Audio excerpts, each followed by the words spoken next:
নাজিল হওয়া যে এই সিনটা দরকার, এটা করতে হবে, যদিও যখন শেষ সেভাবে করে আবার আসা, মানে সব মিলিয়ে এবং এভাবে করে যে এত সুন্দরভাবে আমরা আবারও আপনার হাতের সামনে আসতে পারছি, এটা পিছনের কৃতিত্ব আমি বারবার বলছি আপনাদের সবার দোয়া এবং ভালোবাসা।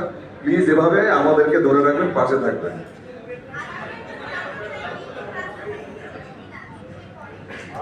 আগে জিন 3 শেষ করে নি আপু, আগামী বছর পরেরটার অ্যানাউন্সমেন্ট দিবে জাস মাল্টিমিডিয়া ইনশাআল্লাহ। জিন 3 জিন 4 সামনে দিতে পাবে প্রজত কুরবানি জীবনে একটা। আমি বলি আমার সিরিয়াল শুনে এই বছরে সিরিয়াল ঘোষণা দেবো না না নেই, এটা পরে দাবে দাবে নেই, মনে লাগবে। এই বছরে জিন 4 আসার আগে আরো 5টা ছবি আসবে। না না, জিন 4 ঈদে আসবে, ঈদের মাঝখানে ছবিটি বানাবো না, কি বলেন এটা?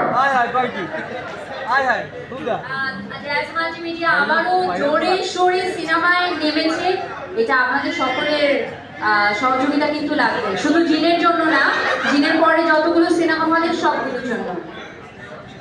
আর কুরবানি ঈদে ইনশাআল্লাহ একটা বড় ছবি নিয়ে আসছে, এইরকম নাচে গানে ভরপুর একটা ছবি পাবেন। সাথে কুরবানি ঈদ আসতেছে, নামটা এখনো নাই ঘোষণা দেয়, সব কিছু ধীরে সুস্থ ঘোষণা দেবো। But big arrangement, big casting, big হয়েছে আসবে কুরবানিতে। গল্পে সবকিছু মিলে গেলে অবশ্যই বানাবো না। আমার যে ছবিতে সাকিব খানকে লাগে নাই, ওকে মানাবে এই ক্যারেক্টারে। সো সাকিব খানকে জয়েন করবো, সাকিব খানের মতো ক্যারেক্টার নিয়ে করবো। তোমার কি সাকিব খান পাঠাইছে এখানে স্পেশালি? এইখানে জিনের প্রমোশন হচ্ছে, আমরা জিন নিয়ে থাকি, অন্য নায়ক নায়িকা কথা বললে ফুটেজ তুমি ফুটেজ বন্ধ করো, তুমি ভিউ আলাদা আমি পছন্দ করি না, আপনার একটা পার্সেন্টেজ থাকবে।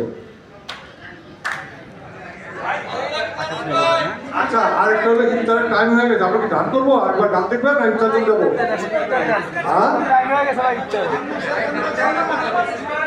আচ্ছা চলেন আমি ইফতারিতে যাই তাহলে।